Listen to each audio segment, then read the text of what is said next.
Kuddushin Daf contains three primary sugyas. The first is the end of the Gemara's discussion of what Moshav means in a pasuk that discusses Moshe Seichem.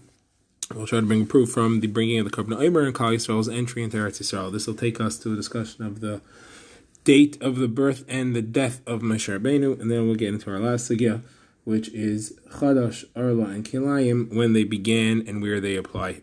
So let's begin. The Gemara said that we have a machlokes tanaim when the Torah says Moshe Seichem or Moshav. What does it mean? One shita holds that it means it applies anywhere in the world, not only in Eretz Yisrael, and the other one holds that it applies only in Eretz Yisrael, but only after Moshav Aretz, only after the division of the land, the conquest and the division of the land. So the Gemara asks, the pasuk in Sefer Yehoshua seems to say very clearly that Klal Yisrael kept the halachos of the Korban Ha'omer before the division of the land, which would mean that it cannot mean that the halacha, and it says Moshav by Korban Ha'omer, which would mean that Moshav can't mean that it only starts after Yeshiva Aretz began. So where do you see that? So the Gemara brings the pasuk says Vayochel mi'ava ha'aretz mimachas Pesach, and they ate after they entered the land. They ate the day after Pesach, meaning the day after the first day of Pesach, meaning the 16th of the month of Nisan, which is the day when the Korban Omer is brought. That is the day in which they started eating the grain.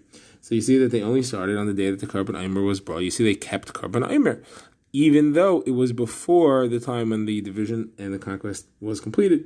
So how do you understand this if you say that Moshav means that it only began after that? So the Gemara answers, they didn't start eating on the 16th because of the Korban Omer. They started eating on the 16th because that was the day that they ran out of mun. And the Gemara brings a brisa that shows that they ate mun, they had mun stored up until that time. So the Gemara says, there's a contradiction as to how long the Bnei Israel ate the mun. The pasuk says, Bnei Israel ochel saman abarim shana, they ate the mun for 40 years, ad bayim al eretz neshavas, until they came to the land, the settled land. And saman ochel ad bayim al kitzei eretz Canaan, the mun they ate until the edge of Eretz Canaan. The edge of Eretz Canaan sounds like until they were in Arvas Mayav, which is where Moshe died, and the mun stopped falling after the death of Moshe Rabbeinu. But then it says that they ate it until they got to Eretz Neshavas, until they got into the settled land, which is in Eretz Yisrael, and that's much later.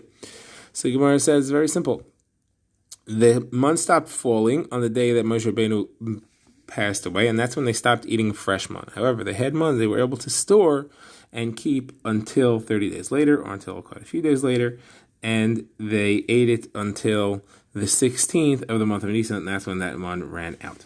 Now the Gemara brings another brisa, which is very similar. The brisa says Bnei Israel ate the mun for 40 years. The question is, it's not really 40 years. They were missing 30 days of the 40 years because it only started to come down on the 16th or the 15th of the month of Iyar. Until then, they didn't have mun, so it shouldn't say 40 years. It's 40 years minus 30 days. So the Gemara says, what it means to say is that the food that they brought with them from Mitzrayim, until they started with the mun, that food tasted like the mun. It had a special bracha of the mun itself. The Gemara brings another brisa on the subject once we're discussing the passing of Moshe Rabbeinu. It says on the 7th of Adar, Moshe Rabbeinu died, and on the 7th of Adar, he was born. How do you know all these things? So first of all, how do you know that he died on the 7th of Adar? So it says that he died, Moshe Eved Hashem, he died in Arvas Mayav, and then it's after that what happened. Klal Yisrael mourned him for 30 days. And then after, it says, that was when they started to get ready to go into Eretz Yisrael. It says, Moshe Avdi Meis V'atakum Avor. Now Moshe has died, now it's time to go in. And then, Yeshua, what did he do? This is in 3 days we're going to cross the Yarden. So 3 days after the mourning for Moshe ended, a total of 33 days after the death of Moshe is when they started to go. And what day did they arrive? And they came out on the 10th of the month of Nisan. So you see, subtract 33 days from that, you get the 7th of the month of Adar, which is when the day of the death of Moshe Rabbeinu was, keeping in mind that Adar has only 29 days. Now, how do you know that he was born? Because it says, today is the day that he died. Today is the day that he was born. Time's up. So the one says, the stages that Kadosh Baruch Hu fulfills the years of a tzaddik from year to year, from day to day, from month to month. Like it says, as Misvar Yamacha Amale, that they get full amount of years. They always end up passing away on their birthday. The Gemara now moves on to discuss other mitzvahs. So the Gemara quotes first the Brisa of Hashem ben Yechai. It says that there are 3 mitzvahs which Klal Yisrael were commanded as they entered Eretz Yisrael, but still they apply in Chutz La'aretz. The Gemara is going to show Shun that his son Rabbi Elazar argues a bit on this, but Hashem ben Yechai says there are these 3 exceptions, and there's a Kal Chomer involved as well. And the 3 are Chadash, Arla, and Kilayim. Chadash, as we have said, has the word Moshev in it, and Rabbi Shimon ben Yochai holds that Moshev means that it applies everywhere, even in Chutz La'aretz, and therefore even though it was commanded and only began when they entered Eretz Yisrael, it applies even in Chutz La'aretz. Now the other 2 you learn from a Kal V'chomer. So when you discuss Kilayim, there are 3 factors in which Kilayim is more Chomer than Chadash. Chadash does not apply at all times. It only takes hold when the 16th of Nisan arrives. Anything which takes root after that point is Aser. Chadash also has an ending point to its Isser. That is, when you bring the next Korban Omer, whatever was Aser before becomes a mutter now. And Chadash has another heter that is not an Isser Hano. You're allowed to have enough from it, you're only not allowed to eat it. However, Kilayim doesn't have any of those things. It applies in all times, it never becomes butter, and it's Aser Bahana. So therefore, Kilayim is more Chamor than Chadash, and if Chadash applies everywhere, Kilayim should certainly apply everywhere. Now, about Arla, you have only 2 ways in which it's more Chamor, because there is an ending point to the Isser. It only is Aser until the 3rd year, and after that, Orla is not a problem any longer. So it's limited in its scope of time. However, the other 2 factors, that it's an Isser Olam and that it is Isser Bahana, in that ways it is more Chamor than Chadash, and therefore you still have a Kal V'chomer in those 2 factors. If Chadash applies everywhere, then Orla applies everywhere as well. Now, Rabbi Elazar Shimon says slightly differently. He says any mitzvah which Klal Yisrael was commanded before they entered Eretz Yisrael applies outside of Eretz Yisrael. Anything which they were only commanded when they entered Eretz Yisrael applies only inside Eretz Yisrael, and he gives 2 exceptions. Shmitas Ksafim, that is, that if you have a loan that's outstanding, that is owed to you when Shemitah arrives, when Shemitah ends, that is, you don't collect it any longer. And the other is Shiluach Avadim, the halach of freeing the Avadim that you have. So the Gemara says, why are you calling Shmitas Ksafim an exception? Shmitas Ksafim is not dependent on Eretz Yisrael. Shmitas Ksafim is a mitzvah they got before they entered Eretz Yisrael. And it's a Chayvus Haguf, as we said on the last daf, anything which is on the body and not on the land doesn't apply. So why is this called a mitzvah that's connected here? So which began with the arrival in Eretz Yisrael. So Gemara quotes a brisa that has a drasha that says it only begins in Eretz Yisrael. The brisa says, Zedvar Shmita Shemait. It talks about 2 Shmitas. The 2 Shmitas are the Shemitah of land, not working the land, and the Shemitah of money, not collecting the loans that are owed to you. To link the 2, and it's linked in the time limit. Just like Shemitah's Karka only applies in Eretz Yisrael, or from when they began to live in Eretz Yisrael, certainly Shemitah's Ksafim also only applies from when they began to live in Eretz Yisrael.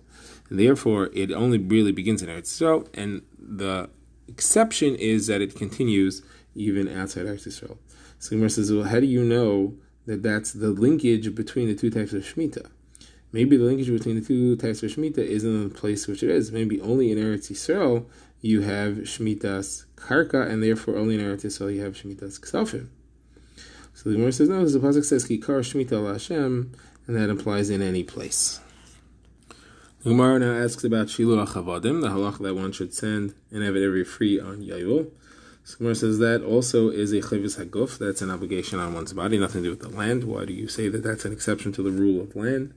So the Gemara says no, because the Torah says Krasam Durar Ba'aretz, and it says about the freedom, it says in the land, so you may think it's only in Eretz Yisrael and not anywhere else. Therefore we have to learn that this is an exception. It says Yovel He, and Yovel is everywhere. Yovel He, it is Yovel, which implies in any place which you are in. So Gemara says, so then what's the function of Ba'aretz?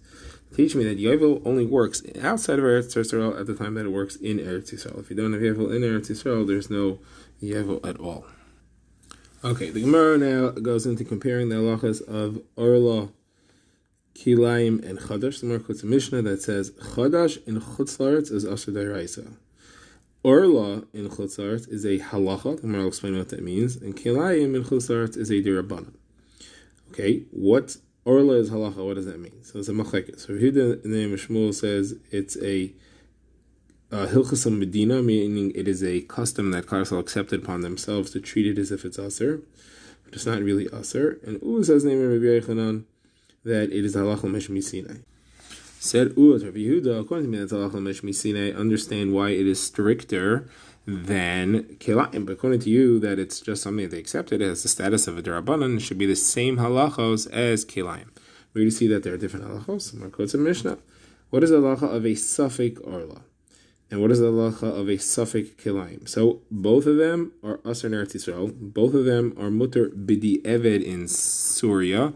That is in the Syria region, which is close to Eretz Yisrael and has some halachas. L'chatchila, you cannot go take this suffix stuff, suffix orla or suffix Kilayim. But b'di eved, if you did already, you can eat it. Then Chutz La'aretz is where you have a difference between the two. That you're allowed to buy l'chatchila, but orla, you have to make sure that a guy doesn't see you and he doesn't realize you're picking orla. If it's Kilayim, the guy can go, well, at least you're not picking suffix orla. If it's Kilayim, the guy can go himself. You can have him go and pick the suffix Kilayim, and it's not a problem, because we're not so machmer on that. So the Gemara answers really we should change the Mishnah, and the halacha should be the same for both of them. Either way, you can have the guy go and pick it for you. It is not stricter. That is what Rabbi Yehuda would say, and he quotes the Shmuel said to Rav Anan that is the correct way of learning this Mishnah.